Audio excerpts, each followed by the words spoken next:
This is Daily Blast Live. We're talking about what you're talking about. Real, honest, entertaining, live. DBL starts right now. Welcome to Daily Blast Live. It's Wednesday, January 8th. I'm here with Al, Brandon, Lindsay, and I'm Tori. Let's get right to it. Iran has struck back. So Iranians launched missiles that hit 2 military bases in Iraq where American troops are stationed. The attacks were in response to the killing of a top Iranian commander. Iran's supreme leader called the strike, quote, a slap in the face to the United States. He also called for an end to America's presence in the region. And just now, President Trump addressed the matter from the White House, which we have. Let's take a look and then we can talk. Yeah, let's take a look. As long as I'm president of the United States, Iran will never be allowed to have a nuclear weapon. No American or Iraqi lives were lost because of the precautions taken, the dispersal of forces, and an early warning system that worked very well. Iran appears to be standing down, which is a good thing for all parties concerned and a very good thing for the world. Iran has been the leading sponsor of terrorism, and their pursuit of nuclear weapons threatens the civilized world. We will never let that happen. So just, we were in an Iranian treaty that allowed them not to have missiles. Trump pulled out of that treaty. So we're seeing where we are now. Is this the beginning? Is this the end of the hostilities? To me, this was a warning shot. They did it late at night in sort of barren airfields, knowing they wouldn't hit a lot of people. I'm with you on the warning shot because I feel as though both parties don't want to go to war. I think we can kind of all agree on that. But I also think they're kind of testing because, like Trump said, we had an early a missile or weapons detection system. I'm thinking that maybe Iran sent these 2 missiles that are pretty antiquated to see how our detection system works, what's the response time, that sort of thing. So remember, they've upped their game when it came to the ballistic missiles and weapon systems. So I'm thinking it was a warning shot, but they're also testing out the defense systems that we have in place. I disagree. I think that necessary measures were taken to protect the U.S. and the allies in the region. I think that they sent over the missile, nothing happened, and Iran seems to be standing down, according to our president. He also said that there were no casualties. That's the biggest takeaway for me. And so if they're standing down and there's no casualties, the next thing we should do is try to de-escalate and have the conversation. Can I ask you a question, though? Do you think Iran is standing down because of what Trump said, or any indication from the Ayatollahs and the supreme leaders of Iran? Because I don't know if I feel comfortable just trusting that they're slowing down just from Trump. Does that make sense? Yeah, but I don't think that there was absolutely no plan, as we thought in the beginning, like he just went there. It seems like they were very organized and targeted with what their procedure was going to be, and now we all want to know what the next steps are. Right. Because when they came to the table, it seems that this would be looking as a win for Trump, just like other leaders that we have killed in the last year alone that's protected our country and the people that are fighting for us. Yeah, I'm worried it's just the beginning, but I do want to bring this up. The plane crash that happened in the Ukrainian plane crash, if you don't know this, all 176 passengers on board died, and they died in Tehran, Iran. So this is near the airport. They all crashed. No one knows if this is connected at all. I'm simply saying that we should keep our eyes and ears open, and also now we're hearing certain airlines no longer feeling comfortable enough to go into Iran or Iraqi airspace. So again, this is a Ukrainian airline that crashed in Iran. No one really knows why or how yet, but no one on board survived, unfortunately. They are also not giving up the black boxes, which makes me question more just as a journalist, and I'm a curious person. So we will keep you up to date on that because we obviously have thought through that. There's this new study on alcohol that we have to talk about. Okay, it shows a sharp rise, I mean sharp, in alcohol-related deaths over the past few decades, especially among women. Specifically, the number of Americans killed by alcohol more than doubled between 1999 and 2017. What was also interesting, the largest increase in deaths was among white women, although men died at a higher rate. But another study has some good news on cancer-related deaths. Overall, cancer deaths have fallen by 29%, and it's estimated that nearly 3 million people are alive today that would have otherwise died, with lung cancer survival playing a major role. So you have talked to us about alcohol and the dangers and been very honest about it. How do you feel? More than doubled in the past 20 years. Yeah, I mean, I think it kind of goes hand in hand. You look at like the awareness. Like, why are we seeing the drop in deaths in cancer? Because when you turn on an NFL game, the players are wearing pink gloves, pink face masks to remind you, get screened. Hey, Mom, what are you doing during the commercial break? Schedule the screening. It's not this kind of weird thing to talk to your mom about feeling for lumps or checking your testes for lumps. Like it's common discussion now. And if you felt a weird kind of way, I would walk you to the doctor. And that didn't happen with our fathers, and especially our grandfathers. They just were coughed up blood until they died at home. So we're seeing that drop off is a beautiful thing, but alcohol is still celebrated. It's never, you see it casually done on television. You see famous people doing it in movies. You don't see people smoking in movies. No. You don't see people smoking in any TV shows. But more because than we banned smoking. For white women, you think that's why? More than doubled is an enormous amount. First of all, I think a lot of people are under a lot more stress than they used to be. And I think financially, wages have stayed stagnant.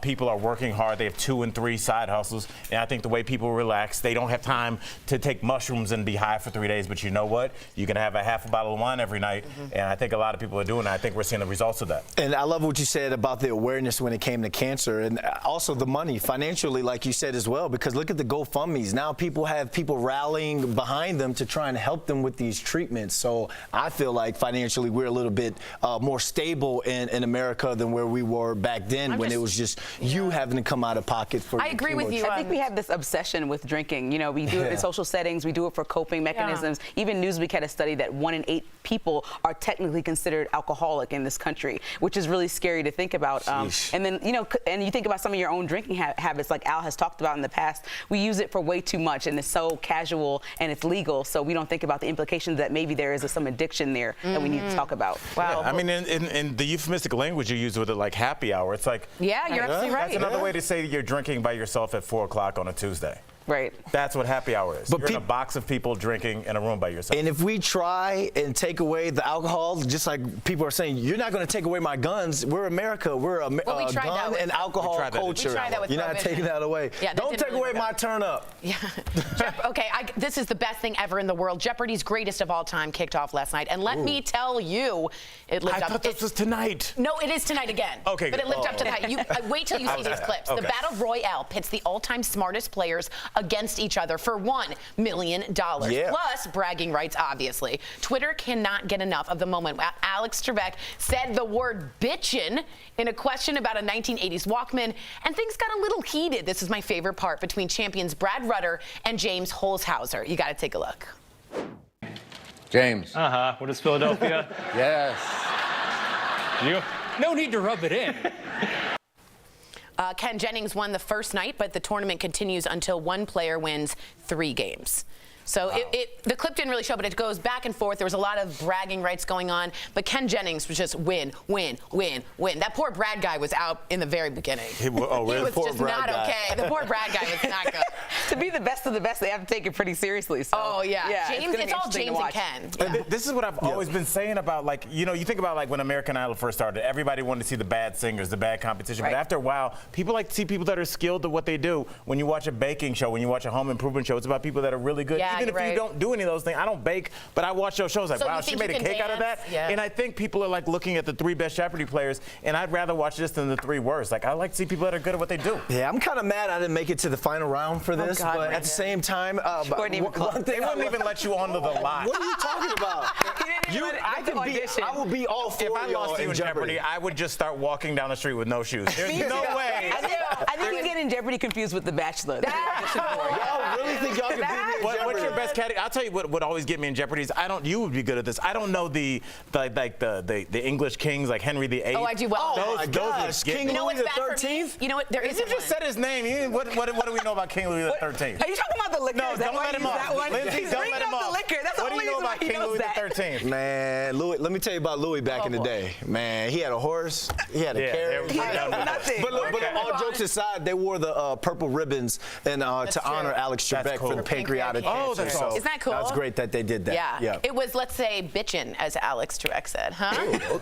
Okay, cleared the room. Wait until you hear the shocking details about former CBS host Charlie Rose. So this is from a case against him where Rose admitted, yeah, he flirted with female colleagues at work, including Gayle King and Norah O'Donnell. When asked if he thought his behavior was appropriate, Rose said, quote, "No one seemed to object." You'll also never believe Gayle King and Norah O'Donnell's nickname for Charlie Rose. They called him Charlie Bleepin' Rose. He even knew about it. So my question is, did no one object or did no one feel the space and the safety enough to say something? Because Charlie Rose is a king, a god in that time period. He was forgetting that he's the most powerful person in the room, or one of them anyway, you know, besides Moonves. And so to sit there and say that no one was pushing back at you, who would have pushed back at you? The younger employees, the people who weren't to your stature at the company? And what did you want them to say? Maybe the blank stare or anything besides a, oh my gosh, continue on, is a no. And I don't understand why people don't get that. As a female, the best thing that came out of Me Too for me was the verbal language that is now included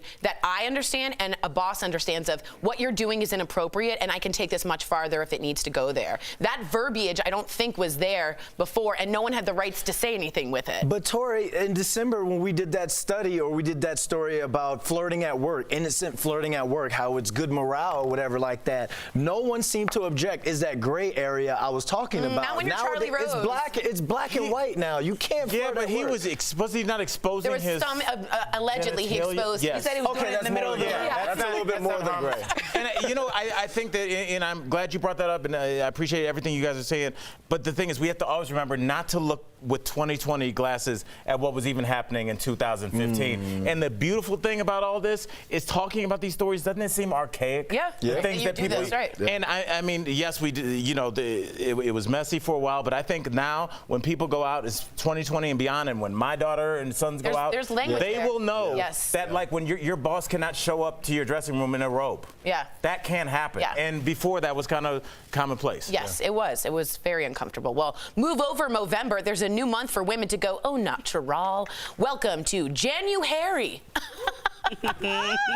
Oh, that's hilarious. A month dedicated to women tossing their razors and letting their hair grow. An Instagram page for the movement promotes the idea of fighting back against social pressures on what it means to be a woman while raising money for an environmental group. It also has a ton of pictures of women with armpit and leg hair. Now, I am a strong feminist, but I am totally against armpit hair. I know that's bad, but I will fight to the death for your right to do so, but I am not a hair person. I do not mind it. It's great. Really? It's cold. It's about climate change. It gets colder in certain areas. No, here's what I call the Lindsay hand movement. You didn't connect to Here's what she does. Even if she didn't believe in her point, she'll just move her hands and she'll be like, it's Movember and it's climate change. So both of those two things come together. It's January, Lindsay, so hair keeps you warm. When your hair grows, it keeps you warm. How much hair are you growing over 30 days? People grow a lot of hair in a month. Look at this guy. You need it on your arms and your legs and your torsos to stay warm. You're not like a wolf woman. India Arie famously said, sometimes I shave my legs, sometimes I don't. And that's okay. Okay. Well, she's for January, and I will defend your right. I will defend your right to do it. No, she brings up India Arie, and then we're just done talking about That was it. She lived. She did fine. Y'all let her get away with She won that round. It was India Arie. DBL. We are live and coming up. Watch how a young hockey fan lives out her dream and gets honored in a way she never expected. Don't miss this powerful Heart Threads. You, the viewer, though, you know it. You're our fifth host. Democratic presidential hopeful Mike Bloomberg and President Trump are both spending millions on Super Bowl campaign commercials. But should political ads be banned during the big game? Your comments coming up next. Well, hi there, DBL Nation. Happy Hump Day. Thanks for joining us today, this Wednesday on Daily Blast Live. We're happy to have you here today. Hey, please write us in about January. I got to know, do you think that's gross? Do you think it's okay? Do you think a woman should be able to be hairy if she wants to?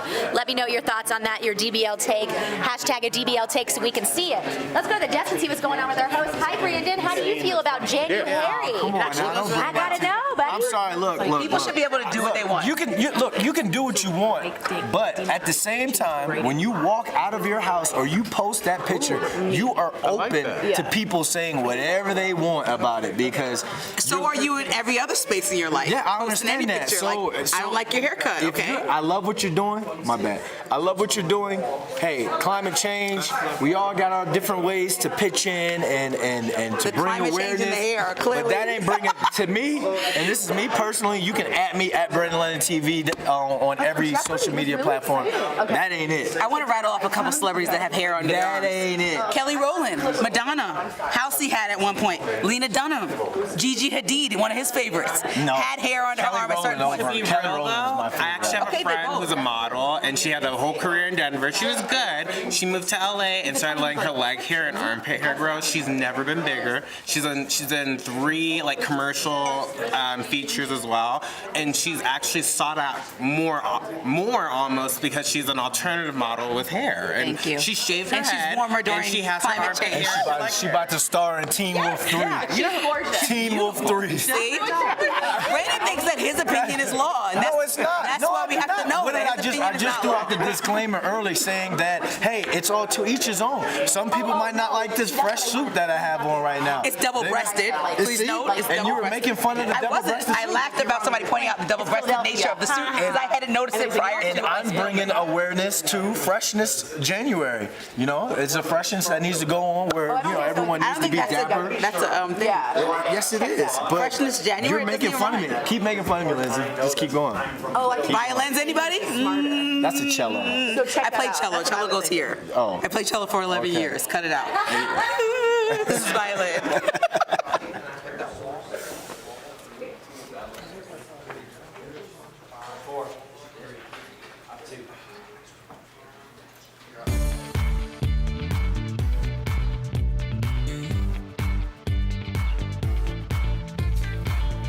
Welcome back to DBL. It's time for Fifth Host. And with the Super Bowl just a few weeks away, my birthday's on Sunday, just in case. Yay. Woo! Put those together. All right, and the 2020 campaign for president in full swing. 2 candidates have kicked off a new debate. Michael Bloomberg and President Trump will run political ads during the big game, reportedly costing $10 million each. But some football fans are booing and are saying, oh. There we go. I'm sorry. Yeah, that was from me. Very good. And are saying, yo, keep politics out of sports. Yep. So DBL Nation, should political ads be banned from the Super Bowl? Lindsay. Okay, Jeff from Facebook says, yes, indeed, politics should not be allowed at any sporting event. I watch sports to escape the political divide. Damn. Listen, I completely disagree. The Super Bowl has nearly 100 million viewers every year. If you have the money, then go for it. It's a day before the Iowa caucuses. Just think about that. That last publicity for your campaign prior to the first vote going out. And maybe the most publicity. Yeah, 100 million viewers at one I place. knew as soon as You that came messed out, that I up. was like, maybe Tory did it. Yeah, publicity. All right. Well, L'Oreal from Facebook says ads are ads. I think Trump's might actually be just as entertaining as some of the other commercials. Look, keep politics out of sports is what everyone was saying when Colin Kaepernick was taking a knee. So if you're all for this, if there's any player that takes a knee during the national anthem during the Super Bowl, I don't want to hear nothing. No Fifth Host. Don't at Brandon Lennon TV me. None of that. Be quiet. $10 million for a commercial. We still got people sleeping in the streets, homeless people. Puerto Rico still doesn't have power. Come on now. All right, the fair point. For an ad? Come on, man and woman. Had to hit it home. It's the double-breasted suit today. It's a double-breasted. It's still looking good, Clean, Brandon. baby. This wasn't even 10 million. That makes my suit look old. Yeah, you look terrible. Go ahead. That's warehouse. All right. Harvey from Facebook says, who actually watches the Super Bowl anymore? Okay. It's as big of a joke as Bloomberg. I don't know about Harvey, that. I'm going to get you some 100 million people.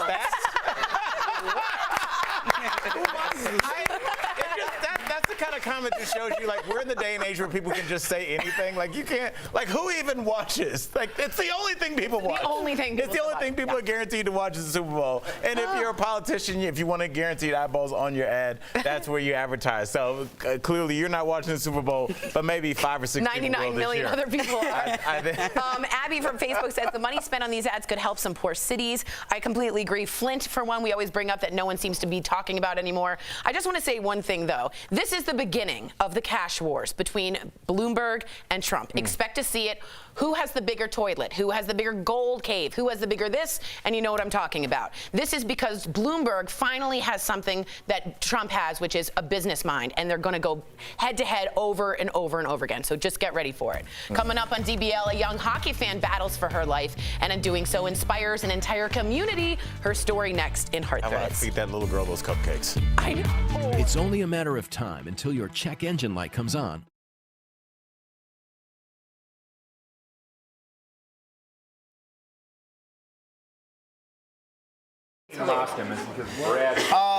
Let's keep this conversation going because this is the biggest hypocrisy I've ever seen in my life. If they're gonna put ads in there and you don't like it, but I'm for it, I think their ads should at least be entertaining. They're going against Doritos and some other big brands that have funny ads. At least make it relatable and not something that's so. This person shouldn't be president for these 10 reasons for 1 minute. Let me ask you a question. You have friends, maybe even some family, who knows, who are not about the football players taking the knee. They're not about the women's U.S. national soccer team bringing some sort of awareness or politics in the sport. Why is this okay? What do you think your friends are going to say who are like, okay, this is okay for Bloomberg and Trump to do this? I think people were most offended about the military when it comes down to taking a knee. People who are fighting for the country, and not about. Some people said leave politics out of sport. It's why Jamil Hill got fired, which I understand. Somebody turns on ESPN and doesn't really want to hear Jamil Hill talking about Trump, and I love Jamil Hill. But I'm just saying, this is an ad that you're paying for. You can also turn the commercials down. This is not during the program. It could be for Doritos or your whatever. I mean, if you can pay for it.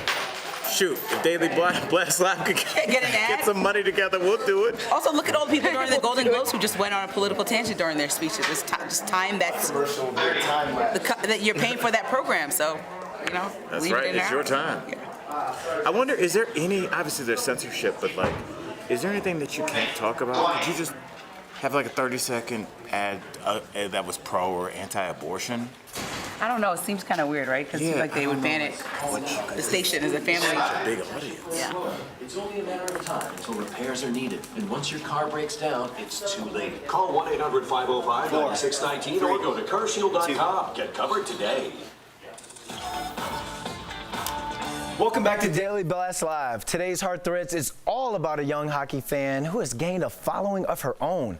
Watch how she's inspired an entire community. Fan was officially enshrined in the Hockey Hall of Fame. Laila Anderson was diagnosed with HLH, a rare autoimmune disease. Laila found a support system in the Blues after meeting them while trick-or-treating at St. Louis Children's Hospital. Just to know that all these boys support me is unreal. As they all sought the perfect bone marrow donor to save Laila's life, friends and family wore Laila Strong bracelets to support her cause. Her friend Lucas wore one during a family trip to the Hockey Hall of Fame. While there, he felt that Laila needed a permanent place in Blues history, so he shared her story with the museum curator. I told him it's Laila Anderson, the Laila Anderson, the girl who inspired a city. Now the Laila Strong wristbands are officially enshrined in the exhibit. For them to try so hard to get it in and it actually worked just meant so much to me. Laila has since found a bone marrow match and is cured of HLH.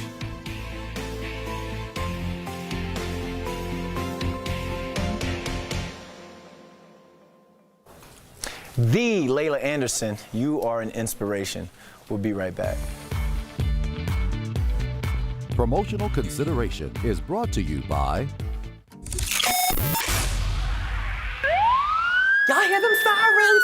Oh my God. Yeah, I hear them sirens. I'm the beauty police, guys. It's Jeray for the Slay, and today I'm here to clock all of those beauty things that you guys are doing that are just wrong. Plain old simple. So today, we're going to be talking about only using a makeup wipe to wipe off your face. Bam, we're gonna have an edit right there. Anyways, so when you just use a beauty wipe to wipe your face off, you're really not doing much for your skin, guys. So many gals I know are just going to bed at night and they have those cute little makeup wipes on their bedside and they wipe off their skin and they take off all their full coverage makeup and then they throw that wipe to the side and they think they're done, right? You're wrong. You need to be arrested right now because you're doing a harm to your skin, and we're not gonna do that anymore, guys. So instead, what you should be doing is actually going through and cleansing your skin afterwards. Oh my gosh, how crazy, who would have known that? Me, okay? Now, why do we do this? There's so much dirt and grime left over on our skin after you use a makeup wipe still. So many people don't think so because you have all of those cute little stains on your makeup wipe afterwards. No, honey, that is not all that's that isn't all that's on your skin. There's so much more little different dirts and grimes and pieces of that long wear 24-hour stain makeup that you have on, and that cheek stain too. And don't forget about that Urban Decay lip stain as well. That's all on your skin still, girl. And we have to make sure that we're really taking care of that and getting it off. So go ahead and take your face to that sink, put it all in, and wash your face. Say it with me now. We're gonna wash our face. Yay! Now, maybe you need help finding a cleanser. This is where I come in. If you have dry skin, make sure you're using more of a milk or creamy cleanser. This is gonna be great for you. If you have more oily skin, try out a foam or an oil-based cleanser. Either one could be a little bit better for you. Now, if you have combo skin, good luck. I don't know what to do for it, just kidding. Try out a little bit of everything, and this really goes for any skin type. You gotta try out a little bit of everything to see what's gonna be best for you. Now, until next time, don't be making any more beauty crimes, and we'll see you next Thursday, guys. As the flu spreads across Texas and beyond, doctors have a dilemma, figuring out what is the flu and what is vaping illness. So why are the two so easy to confuse? Let's connect the dots. According to the experts, the flu and other respiratory viruses look remarkably similar to vaping illness. That includes shortness of breath, night sweats, low oxygen levels, and spots on the lung picked up by x-ray. Adding to the confusion, people who vape heavily are more likely to get the flu. So if you show up to the doctor's office with those symptoms and test positive for the flu, they may give you some Tamiflu and send you home. But if you have the vaping illness, you need much more aggressive treatment and hospitalization. Right now, the CDC is telling doctors that if they have a patient who vapes and has flu symptoms, to treat them for both.